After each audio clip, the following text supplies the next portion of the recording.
तो भाई लोगों, आज से हम शुरू करने वाले हैं मोटिवेशन थ्योरिस्ट की बातें। और जब भी बात होती है थ्योरिस्ट की, थिंकर्स की, स्कॉलर्स की, तो ना जाने कितनी सारी बातें जो हैं बढ़ती चली जाती हैं, क्योंकि इतना सारा इन्होंने काम कर रखा है। ना जाने कितनी किताबें इन्होंने लिखी हुई हैं, कितने सारे आर्टिकल्स हैं, कंसेप्ट हैं, टर्म्स दे रखी हैं, उनकी डेफिनेशंस दे रखी हैं, किसने क्या कहा था, ये कोटेशन किसकी है। ये सारी जो इन्फॉर्मेशन है, जो हमारी नन्ही सी जान है रहती है परेशान, उससे एक्सपेक्ट की जाती है कि एग्ज़ाम में रेसिप्रोकेट करे। पर घबराने का नहीं, क्योंकि हम आ गए हैं।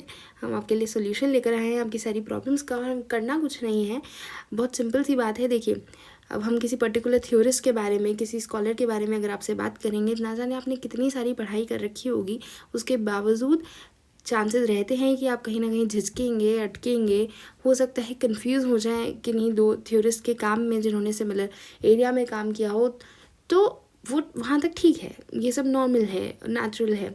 पर अगर हम बात करें, अगर हम जानना चाहते हैं आपके किसी दोस्त के बारे में, तो चाहे आप हाल ही में दोस्त बने हों, चाहे आप बहुत पुराने दोस्त रहे हों, कोई न्यू एडमिशन आया हो क्लास में, उनकी सारी लाइफ हिस्ट्री, बायोग्राफी, सारी की सारी जन्म कुंडली जो है वो हमें बिल्कुल ज़बान पे रहती है। और उनके एक्सेस के बारे में वो चाहे कि जितना भूलना चाहें, आपको सब कुछ याद रहता है।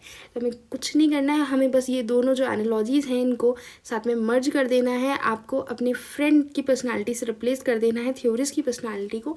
होता क्या है कि जब हम किताब से पढ़ने की कोशिश करते हैं तो वो सारी इन्फॉर्मेशन जो है वो हम कंटेंट की जैसे ही ले रहे होते हैं, पर हम ये भूल जाते हैं कि ये जो थ्योरिस्ट हैं ये भी एज अ पर्सन ही एग्जिस्ट करते थे, अगर वो अभी जीवित नहीं है तो। और अगर भी अभी वो जीवित हैं तो वो अभी भी अपनी लाइफ जो है, नॉर्मल जो डे टू डे ऑपरेशंस हैं, बाकी सारी चीज़ें भी वो करते हैं तो at the end of the day वो एक इंसान ही। तो हमें बस उनकी पर्सनालिटी जो है उसको अलाइव कर देना है हमारे दिमाग में भी। बस उनकी पर्सनालिटी को आपने जैसे ही जगा दिया, उसने अपना दोस्त बना लिया, देखना कैसे झटपट सारी सारी जो चीज़ें हैं उनकी दी हुई आपको याद रह जाएंगी। तो चलिए बिना देर किए शुरुआत करते हैं। आज हम पढ़ने वाले हैं फ्रेडरिक हर्ज़बर्ग को, जो एक मोटिवेशन थ्योरिस्ट रहे हैं, और उन्होंने अपनी फेमस थ्योरी दी है जिसे हम टू फैक्टर थ्योरी के नाम से भी जानते हैं। टू फैक्टर थ्योरी के नाम से जानते हैं, जिसमें बात की जाती है मोटिवेटर्स की और बात की जाती है हाइजीन फैक्टर्स की। तो आइए शुरू करते हैं। सबसे पहले तो देखिए, जैसे कि हमने बात की, शुरुआत की, हमें करनी है इनसे दोस्ती। तो आपका जो दोस्त है हर्ज़बर्ग जो है वो पैदा हुआ था मैसाचुसेट्स में। मैसाचुसेट्स का ये लड़का है। और सबसे जो मेन पर्सनालिटी ट्रेट है इसका, वो नहीं होता कि हमारे जो दोस्त हैं उन्हें किन्हीं पर्टिकुलर नामों से जाना जाता है, उसी नाम से आप बुलाते हैं, चाहे घर वालों ने कोई भी नाम रखा हो। तो वैसे ही हर्ज़बर्ग जो है वो टू फैक्टर थ्योरी के लिए फेमस है, तो हम उसे टू फैक्टर थ्योरी वाला लड़का जो है उसके नाम से याद रखेंगे। मैसाचुसेट्स का ये लड़का है। अब इसे पिता भी कहा गया है भाई, बहुत ही जल्दी कम उम्र में ये जो पिता बन गए हैं, ये पिता बन गए हैं जॉब एनरिचमेंट के। जॉब एनरिचमेंट की जो थ्योरी है, जॉब एनरिचमेंट का जो कंसेप्ट है, माफ कीजिएगा थ्योरी नहीं, जॉब एनरिचमेंट का जो कंसेप्ट है वो इन्होंने दिया है। अच्छा, ये क्योंकि ट्रांसफर स्टूडेंट थे तो इन्होंने बहुत सारी जगह पढ़ाई की है। तो इन्होंने क्या है, वर्कर्स को स्टडी किया है यूएसएसआर में, साथ ही साथ इन्होंने वर्कर्स को स्टडी किया है इजराइल में, और इन्होंने वर्कर्स को स्टडी किया है जापान में भी। और फिर घूम फिर करके आपसे इनकी मुलाकात हुई। तो हमने शुरुआत कहाँ से की, मैसाचुसेट्स यूएसए से शुरुआत की, उसके बाद में ये ट्रांसफ़र हो गए। इन्होंने काफ़ी सारी पढ़ाई की। इन्होंने पढ़ाई की यूएसएसआर में, इजराइल में और जापान में। फादर ऑफ जॉब एनरिचमेंट ये कहलाए। मेन इनको जाना जाता है टू फैक्टर थ्योरी के लिए। अच्छा, इन्होंने काफ़ी सारे जो है आर्टिकल्स भी लिखे हैं, इन्होंने काफ़ी सारा काम किया है। तो work and nature of man जो है, work and nature of man की इन्होंने बात की है 1966 में। साथ ही साथ इन्होंने बात की है द मोटिवेशन टू वर्क, ये इन्होंने को ऑथर की है बी सिंडरमैन और बी मॉजियर के साथ में। बी सिंडरमैन और बी मॉजियर के साथ में ये किताब निकल करके आई थी 1959 में। कहा जा सकता है कि इन्होंने मेन जो इन्होंने किताबें लिखी है उनमें सबसे पहली जो है वो इनकी को ऑथरशिप में ही आई है 1959 में। देखिए, स्कूल में भी जो हमें प्रोजेक्ट मिलता है तो ग्रुप प्रोजेक्ट जो है वहीं से कहीं ना कहीं शुरुआत होती है। तो टीम वर्क से इन्होंने शुरुआत की है बी सिंडरमैन और बी मॉजियर के साथ में 1959 में। और किताब का नाम था the motivation to work, the motivation to work. उसके बाद में जब ये काफ़ी मोटिवेटेड हो गए तो फिर उन्होंने खुद से अपनी सिंगल ऑथरशिप के अंदर जो है किताब निकाली 1966 में, work and nature of man के बारे में। और जब आप पढ़ेंगे आगे टू फैक्टर थ्योरी में तो आपको ये नाम जो है और अच्छे से याद रह जाएगा, क्योंकि टू फैक्टर थ्योरी में एक्चुअल में इन्होंने जो नेचर ऑफ मैन है उसी को रिलेट करने की कोशिश की है वर्क से। तो work and nature of man अब आप कभी नहीं भूलेंगे कि ये हर्ज़बर्ग का लिखा हुआ है, 1966 में आया। फिर उसके बाद में इन्होंने 1982 में जाकर के बात की the managerial choice to be efficient and to be human के बारे में। अच्छा, इसके अलावा इन्होंने क्या है, काफ़ी आर्टिकल्स भी लिखे थे। तो इनका आर्टिकल आया था 1969 में, जॉब एनरिचमेंट पेज ऑफ। ये इन्होंने लिखा था again group work, team work, W J. Paul और के.बी. रॉबर्टसन जूनियर के साथ में, के.बी. रॉबर्टसन जूनियर और डब्ल्यू.जे. पॉल के साथ में इन्होंने जॉब एनरिचमेंट पेज ऑफ नाम का एक आर्टिकल लिखा था जो 1969 में आया। इसके बाद में one more time, how do you motivate employees, ये इनका आर्टिकल आया है 1968 में। अच्छा, इससे पहले ही आ गया था हार्वर्ड बीआर के साथ में। तो यहाँ पर हमने इनका जो काम था वो सारा डिस्कस कर लिया। अब आप बस इसे एक और बार गो थ्रू करेंगे तो आपको ये पूरी तरह से जो है हमेशा के लिए याद रहने वाला है। अच्छा, फिर इन्होंने क्या किया, इन्होंने कहा कि हम चलो कुछ एक्सपेरिमेंट करते हैं, कुछ स्टडी करते हैं, और इन्होंने 200 इंजीनियर्स और अकाउंटेंट्स जो थे पिट्सबर्ग यूएसए से 9 कंपनीज में ये गए, 9 कंपनीज जो हैं उसमें ये गए और वहाँ पे ये मिले टू लगभग जो है 200 इंजीनियर्स और अकाउंटेंट से यूएसए के अंदर पिट्सबर्ग में रह के काम कर रहे थे। उन्होंने कहा कि हम एक काम करते हैं, ओपन क्वेश्चनिंग करते हैं, इनसे ओपन क्वेश्चनिंग करते हैं, क्रिटिकल इंसिडेंट मेथड लगाते हैं और स्टडी करते हैं। फिर इनकी जो स्टडी है उसे डुअलिटी ऑफ एटीट्यूड्स के नाम से भी जाना जाने लगा, डुअलिटी ऑफ एटीट्यूड्स के नाम से भी जाना जाने लगा।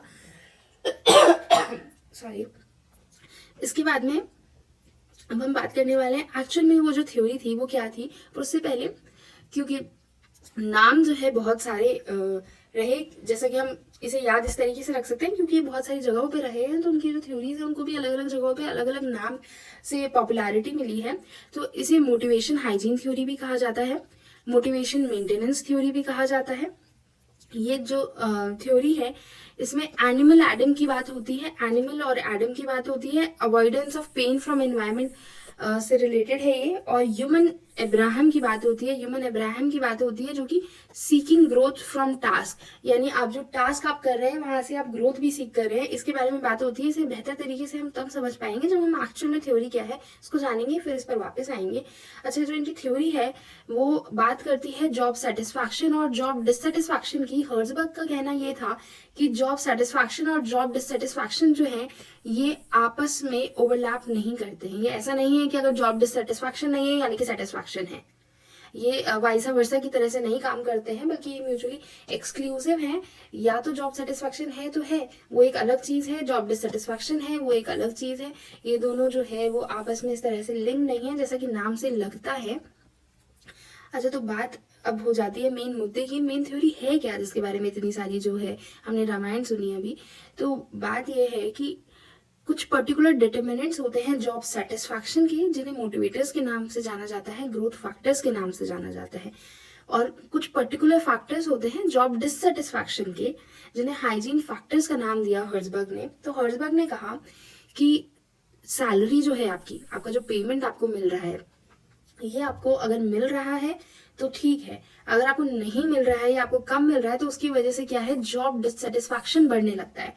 पर ऐसा नहीं है कि अगर आपको सैलरी ठीक से मिल रही है या ये वो तो उसकी वजह से आपको सेटिस्फैक्शन मिल जाएगा, बस वो लैक ऑफ जॉब डिससेटिस्फैक्शन जो है ना वो नहीं रहेगा। मैंने कहा कि यदि किसी व्यक्ति को अप्रोप्रिएट अमाउंट ऑफ सैलरी नहीं मिल रही है तो वो डिससेटिस्फाइड रहेगा, पर यदि उसे अप्रोप्रिएट अमाउंट ऑफ सैलरी मिल रही है तो इसका मतलब ये बिल्कुल भी नहीं है कि वो सेटिस्फाइड है, इसका मतलब बस इतना है कि वो डिससेटिस्फाइड नहीं है, इसका मतलब बस इतना है कि अब वो डिससेटिस्फाइड नहीं है। तो ये बात जो है ये हमें ध्यान में रखनी है। अच्छा, इसके अलावा इन्होंने काफ़ी सारे हाइजीन फैक्टर्स जो है उनके बारे में बात की। इन्होंने बताया कि जो कंपनी पॉलिसी है, एडमिनिस्ट्रेशन जो है या सुपरविजन है, इंटरपर्सनल रिलेशनशिप जो रहते हैं, आप जब भी काम करते हैं तो आपस में आपके साथियों के साथ में जो संबंध रहते हैं, वर्किंग कंडीशन जो रहती है काम पर काम करते वक्त जो आपकी कंडीशंस आपको मिलती हैं, वो सब जो है ये पेन अवॉइड करने में मदद करती हैं, और ये सब एक्सट्रिंसिक है क्योंकि ये बाहरी कारणों से, भाई एडमिनिस्ट्रेशन कैसा है, सुपरविजन कैसा है, सैलरी टाइम पे मिल रही है या नहीं मिल रही है, सब बाहरी कारण है। ये एम्प्लॉय के हाथ में नहीं है, एम्प्लॉयर के हाथ में एक बार को तब भी हो सकते हैं पर एम्प्लॉय के हाथ में नहीं है। तो इन्हें एक्सट्रिंसिक कारण कहा गया है, और ये सब जो है जॉब डिससेटिस्फैक्शन में कंट्रीब्यूट करते हैं अगर इनका लैक रहता है तो। और वहीं पे अपोजिट में अगर हम आ जाएं तो बात करें हम जॉब सेटिस्फैक्शन की, तो जो डिटर्मिनेंट्स होते हैं जॉब सेटिस्फैक्शन के उन्हें मोटिवेटर्स कहा गया है, उन्हें मोटिवेटर्स यानी कि ग्रोथ फैक्टर्स कहा गया है। अच्छा, हर्जबर्ग का ये मानना था कि पर्टिकुलर एम्प्लॉयज़ जो होते हैं उनकी कुछ इंट्रिंसिक जो है, वहाँ पर हमने एक्सट्रिंसिक की बात की थी, यहाँ पे कुछ इंट्रिंसिक फैक्टर्स होते हैं जो कंट्रीब्यूट करते हैं मोटिवेटर्स या मोटिवेटिंग फैक्टर्स जो है उनके लिए, वो रहते हैं रिस्पॉन्सिबिलिटी है, एडवांसमेंट है, रिकग्निशन है। अगर आपको रिकग्निशन मिल रही है आपके काम में, अगर आपसे रिस्पॉन्सिबिलिटी सीख की जा रही है, अगर आपका एडवांसमेंट हो रहा है आपके काम में, यदि आपको अचीवमेंट मिल रहा है आपके काम में, अगर आपको अपने काम से जो है प्रेम है, इंटरेस्ट है, आपको अट्रैक्शन होता है जो भी आपको काम दिया जा रहा है कंपनी में उसकी वजह से, तो आप क्या है बहुत ज़्यादा जो है मोटिवेटेड रहने वाले हैं। और ये अपने आप में इंट्रिंसिक फैक्टर है, क्योंकि एम्प्लॉय जो है ये जो चीज़ है ये अंदर से अनुभव करता है, और ये जॉब कंटेंट यानी जॉब को लेकर के जो आपकी संतुष्टि है, जो आपका जॉब सेटिस्फैक्शन है, उसको बढ़ावा देता है। और ये जॉब के कंटेक्स्ट पे बेस्ड है, यानी कि किस तरह का जो काम है, यहाँ पर हमने किस तरह का काम है उससे हमें कोई लेना देना नहीं है। जो भी काम हो, एज लॉन्ग एज हमें सैलरी सही मिल रही है, सुपरविजन ठीक है, इंटरपर्सनल रिलेशंस ठीक है, तो हमें जॉब डिससेटिस्फैक्शन नहीं होगा। लेकिन जॉब सेटिस्फैक्शन के लिए बहुत ज़्यादा वैल्यू रहती है इस बात की कि काम किस तरह का, जॉब का जो कंटेक्स्ट है वो मैटर करता है। और साथ ही साथ जो है ये लॉन्ग टर्म एटीट्यूड प्रोड्यूस करता है, ये पर्सनल ग्रोथ के फैक्टर में आ जाता है, पर्सनल ग्रोथ के फैक्टर में आ जाता है। तो ये थी हमारी जो थ्योरी है हर्जबर्ग की दी हुई, जॉब सेटिस्फैक्शन और जॉब डिससेटिस्फैक्शन की उन्होंने बात की है। अच्छा, ये क्या है, यूनिपोलर ट्रेट्स के नाम से भी इन्हें जाना जाता है, क्योंकि जॉब डिससेटिस्फैक्शन और जॉब सेटिस्फैक्शन, जैसे कि हमने पहले बात की, ये अपने आप में म्यूचुअली एक्सक्लूसिव होकर के काम करते हैं, यानी कि यूनिपोलर ट्रेड्स की जैसे काम करते हैं। तो कोई भी एम्प्लॉई अगर आपकी कंपनी में है तो हो सकता है कि वो मोटिवेशन सीकर हो, अगर वो मोटिवेशन सीकर है तो वो इन पर्टिकुलर फैक्टर्स को, जॉब सेटिस्फैक्शन वाले फैक्टर्स जो हैं उनको सीख कर रहा होगा। और जो हाइजीन सीकर जो होता है एम्प्लॉय, वो एक्सट्रिंसिक फैक्टर्स यानी कि जो आपके जॉब डिससेटिस्फैक्शन वाले जो फैक्टर्स हैं वो उसकी लाइफ में इन्फ्लुएंशियल रोल जो है वो प्ले करते हैं। इन्हें क्या है, बैरक सोल्जर्स भी कहा जाता है, इन्हें बैरक सोल्जर्स भी कहा जाता है। अच्छा, फ्रेड लुथांस ने कहा था कि थियोरेटिकल ज़ीरो लेवल से जो है इसकी शुरुआत की गई जा रही है, जब हाइजीन फैक्टर्स की बात की जा रही है। अब हम आगे बढ़ते हैं। इन्होंने, जैसा कि हमने स्टार्टिंग में बात की, इन्हें पिता कहा गया है जॉब एनरिचमेंट का, इन्होंने जॉब एनरिचमेंट का कंसेप्ट दिया था। उसमें होता क्या है, ये इंट्रिंसिक फैक्टर से रिलेटेड है। उसमें इन्होंने 10 स्टेप प्रोसेस की भी बात की थी, और इन्होंने बताया था कि जॉब एनरिचमेंट जो है ये आर्ट ऑफ रीशेपिंग जॉब्स है। इसमें क्या है, आपको डायरेक्ट फीडबैक मिलता है, एम्प्लॉयज़ और टास्क के बीच में जो है डायरेक्ट फीडबैक रहता है। साथ ही साथ कंबाइन करने की इन्होंने बात की थी टास्क को, ताकि कंप्लीट टास्क जो है वो मिल सके एम्प्लॉय को काम करने के लिए। और पर्टिकुलर छोटे छोटे जो फ्रेगमेंट्स में हम टास्क को डिवाइड कर देते हैं, उससे क्या है कि एम्प्लॉय को सेटिस्फैक्शन नहीं मिल पाता है, इसलिए इन्होंने इसके बारे में बात की थी। इन्होंने एक प्रॉपर मॉड्यूल ऑफ वर्क भी सुझाया है, जिसके लिए उन्होंने 10 स्टेप प्रोसेस की बात की है अपने काम में। साथ ही साथ उन्होंने बात की है वर्टिकल ओवरलोडिंग की, क्योंकि उनका मानना था कि हॉरिजॉन्टल ओवरलोडिंग जो है उससे जॉब एनरिचमेंट को बढ़ावा नहीं मिलता है, उससे जो मोटिवेटिंग फैक्टर्स हैं उनको बढ़ावा नहीं मिलता है। पर वर्टिकल ओवरलोडिंग जो है उससे एम्प्लॉय खुश रहता है, उससे एम्प्लॉय कहीं ना कहीं मोटिवेट होता है, जो मोटिवेशन सीकर वाला जो एम्प्लॉय होता है। इसलिए उन्होंने वर्टिकल ओवरलोडिंग की बात की है।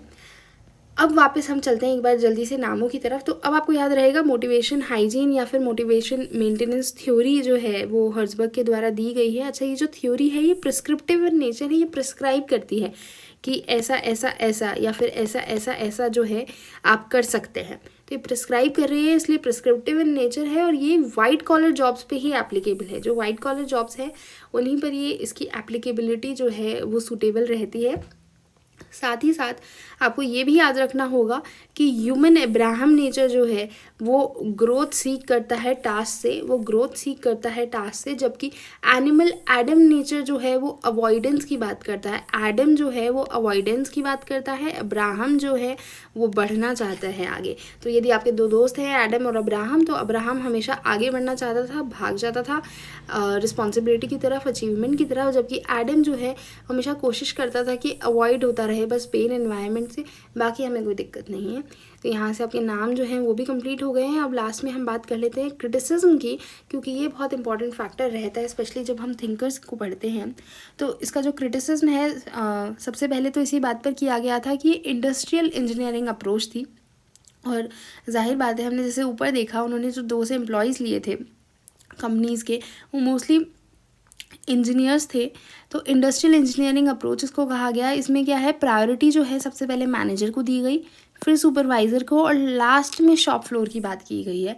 तो ये अपने आप में इसका क्रिटिसिज्म बन जाता है। अच्छा, पेमेंट जो है, इस बात को, पेमेंट जो है, इसे इन्होंने सिर्फ हाइजीन फैक्टर की थ्योरी में रखा था, हाइजीन फैक्टर्स में रखा था। लेकिन ऐसा पाया गया कि पेमेंट जो है वो सेटिस्फायर भी है और डिससेटिस्फायर भी है। भाई अगर हमें पेमेंट ज़्यादा मिलता है तो हमें कहीं ना कहीं मोटिवेशन मिलती है उस काम को आगे बढ़ाने की, पर ऐसा हर्ज़बर्ग ने नहीं माना है, इसलिए ये अपने आप में इसका क्रिटिसिज्म कहलाता है। इसके अलावा हिंटन का मानना था कि जो रिसर्च मेथडोलॉजी है हर्ज़बर्ग की, वो कहीं ना कहीं गड़बड़ है, इसलिए उन्होंने क्वेश्चन किया था हर्ज़बर्ग की रिसर्च मेथडोलॉजी पे। साथ ही साथ एक स्कॉलर हुए थे मेयर्स। तो मेयर्स जो है उनका ऐसा था कि रिसर्च फाइंडिंग्स जो हैं वो हर्ज़बर्ग को पार्शली ही सपोर्ट करती है। अच्छा, क्रिटिसिज्म को भी हम क्यों ना इस तरीके से याद करें कि हम ये मान लेते हैं भाई किसी भी व्यक्ति के जो हैं वो सारे दोस्त तो हो नहीं सकते, सभी को तो वो अच्छा लग नहीं सकता। तो कुछ लोग हैं जो चुगलियाँ करते थे भाई हर्ज़बर्ग की, और उसमें हिंटन और मेयर्स की तो बिल्कुल नहीं बनती थी, कि उनको उसका जो रहन सहन का तरीका है, जो उनकी रिसर्च मेथडोलॉजी है, उसमें ही गड़बड़ लगती थी। तो हिंटन को जो है रिसर्च मेथडोलॉजी हर्ज़बर्ग की वो क्वेश्चनेबल लगी। मेयर्स को जो रिसर्च फाइंडिंग है, उन्हें लगा कि हर्ज़बर्ग की रिसर्च फाइंडिंग जो है पार्शली ही सपोर्ट हो रही है, तो वहाँ कुछ गड़बड़ है। अच्छा, जो इनकी थ्योरी है वो अज्यूम करती है कि स्ट्रॉन्ग कोरिलेशन है जॉब सेटिस्फैक्शन और प्रोडक्टिविटी में। वो भी अपने आप में एक अजम्पशन ही है ना, कहाँ किस बात की गारंटी है, कहाँ से ये चीज़ प्रूव हो रही है कि जॉब सेटिस्फैक्शन और प्रोडक्टिविटी जो है वो आपस में रिलेटेड होगी। तो ये भी इसके क्रिटिसिज्म में आता है। फिर उसके बाद में बात की जाती है हाउस और विगडर की। हाउस और विक्टर ने कहा कि इसमें रेटर बायस है। साथ ही हाउस एंड विक्टर ने कहा कि जो थ्योरी है ये मेथोडोलॉजिकली एगबाउंड है, और कोई ओवरऑल मेजर जो है सेटिस्फैक्शन का वो इन्होंने नहीं बताया है। तो ये अपने आप में इसकी जो है आलोचना बन जाती है। साथ ही साथ किंग ने इसकी आलोचना की है, और हैकमैन एंड ऑल्डहैम जो है इन्होंने कहा है कि ये अकाउंट नहीं करती है इंडिविजुअल पर्सनालिटी ट्रेट को। भाई इंडिविजुअल की भी जो अपनी पर्सनालिटी है, उनके भी कुछ पर्टिकुलर कैरेक्टरिस्टिक्स होते होंगे जो मोटिवेशन के लिए या तो उन्हें इंस्पायर करते होंगे या फिर जॉब डिससेटिस्फैक्शन की बात करते होंगे। तो उन्होंने इसको अकाउंट में नहीं लिया है, ये कहना है हैकमैन और ऑल्डहैम का। साथ ही साथ लॉलर स्टडीज जो हुई हैं, उन्होंने पे को सेटिस्फायर पाया है, जबकि हर्ज़बर्ग ने पे को सिर्फ हाइजीन फैक्टर के रूप में ही एक्सेप्ट किया है। साथ ही साथ शेपर्ड एंड हैरिक ने काम किया है और उन्होंने कंफर्म किया है हर्ज़बर्ग के रिजल्ट्स को। तो ये कहीं ना कहीं हर्ज़बर्ग की जो थ्योरी है उसके फेवर में जा रहा है। और डोनाल्ड स्क्वाब ने साथियों के साथ में एक काम किया, और उन्होंने कुछ मेथड्स जो हैं हर्ज़बर्ग के इस्तेमाल किए, पर उन्हें रिजल्ट जो है वो डिफरेंट मिले हैं। यहाँ पर इसकी आलोचना बनती है। साथ ही व्रूम का ये कहना था कि किसी ने भी चेक नहीं किया कि जो रिजल्ट्स हैं और जो आउटकम है एट्रीब्यूशन प्रोसेस के उसको। और साथ ही साथ बेरी एम स्टॉ ने भी एट्रीब्यूशन प्रोसेस की बात की है। माइकल नाश जो है, ये काफ़ी कॉमन क्वेश्चन है जो पूछा जाता है कि माइकल नाश ने मेजर रॉन्ग थ्योरीज जो है कौन सी थ्योरीज को कहा है। तो मास्लो और हर्ज़बर्ग की जो थ्योरी है उसे माइकल नाश ने मेजर रॉन्ग थ्योरीज की संज्ञा दी है।